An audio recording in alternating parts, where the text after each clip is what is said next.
Hello mga kabayan, good morning po, magandang buhay. Welcome po muli sa aking YouTube channel, Annalisa Reality Vlog.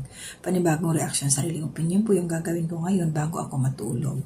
So ito po yung patungkol dito kay Kuya Julie, yung dumating po ng madaling araw kila Pinuno Ka Business na mayroon talagang nanghingi ng tulong, ayuda. So bago ang lahat, syempre, thank you Lord. And thank you rin po sa mga new subscribers, mga nagla-like, comment, share, and yung mga hindi nag-skip ng ads, salamat po sa hindi ninyo pag-skip ng ads. And support po natin, nandyan po sa aking screen. Nilagay ko na po yung mga kasamahan ko mga reactors, ang Ka-Business Family, Ka-Business Official, Papa Dins TV. Please support nyo po pag meron kayong time. Basta galing po sa puso, wala pong sapilitan. Maraming salamat po. So reaction na ho tayo para mapagpahinga na. Dito nga si Kuya Julie, nabasa ko yung mga comment kasi. Bakit pa daw yung una? Bakit nag-reenactment pa ng madaling araw na naka-istorbo sa mga kapitbahay? Maganda talaga yung tinatapos mo na yung video. Nag-reenactment sila sa yung kay Pinuno Ka Business alas 8 pa lang ng gabi. Yun. So, hindi yun madaling araw. Pero yun nung dumating nga sila, ito sila Kuya Julie, nakita naman sa orasan, is madaling araw talaga launa. At ang nagbukas doon sila Vera. Siyempre, hindi yun basta-basta mag-open ng pintuan. Ito sila Ate Vera kung walang hudyat ni Pinuno. Siyempre, yun nga lang. Siyempre, gabi na yung madaling araw na hindi rin talaga bumaba sila.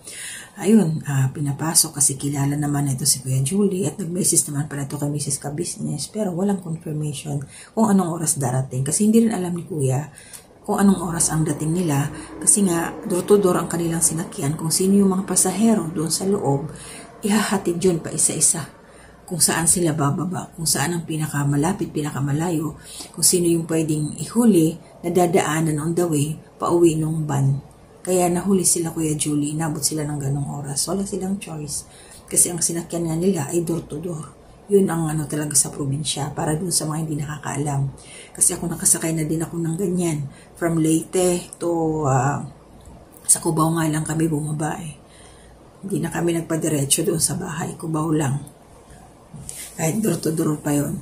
Pero meron pa akong isang nasakyan kasi may kasabay ako. Sa Marikina naman kami bumaba. So yun nga salamat sa Diyos dahil nakarating sila tatay ng safe. Ayun, pinapasok nila Ate Vera, pinakain. Pero hindi kumain si tatay, syempre pagod, walang gana yun. Nagkape lang siya, pati yung anak. At yun na nga, kung ano yung purpose, sabi nila bakit pa nanghingi ng tulong ng ganong 10 oras ng gabi.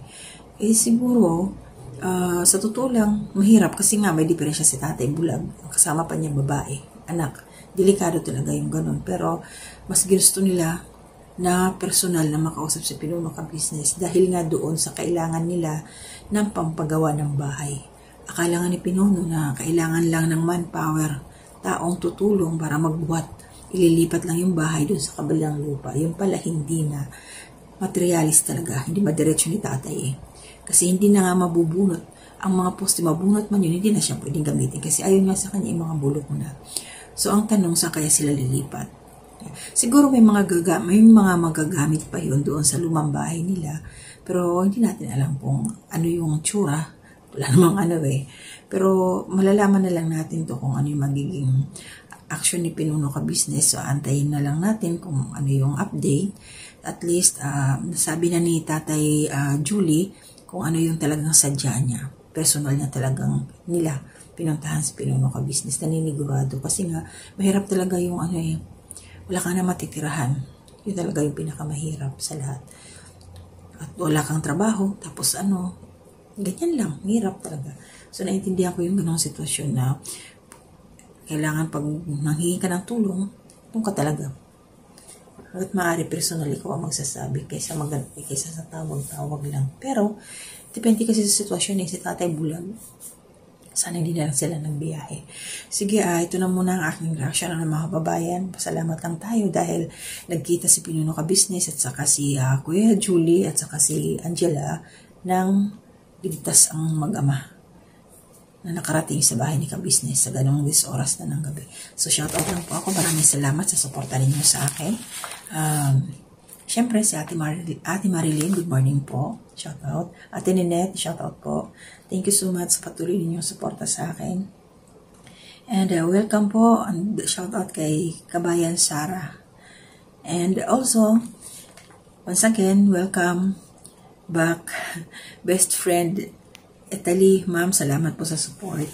And Ate M. Scords, Ate, salamat po sa support din. Siya po yung taga Calamba City. And welcome back, Art Boy Chris Nindo. Thank you po sa support. And also, kabayan na si Pascual, thank you po sa patuloy na support ninyo sa amin lahat. Na kung sino yung may reaction na dyan na nakaready, nandyan po kayo, nagmamarathon para panoorin kami at supportahan. Maraming salamat po. So hanggang dito na muna ang aking reaction. So masaya tayo dahil ayun nga, nagkita-kita sila Pinuno Ka Business, yung dati niyang tinulungan na si Tatay Julie, na mayroong na naman tulong na hinihingi. So, suportahan po natin yung mga upload ni Pinuno Ka Business. Kasi kita nyo naman ang nangyayari. Walang pinipiling oras. Yung sinasabi, 24/7 talaga. May mga pumupunta nang hihingi ng tulong. Kaya huwag po tayo mag-skip ng ads. Panoorin po natin, suportahan lahat po ng mga ina-upload ni Pinuno Ka Business. At si Papa Dins TV po, malapit na daw ang birthday, May 14. Yeah.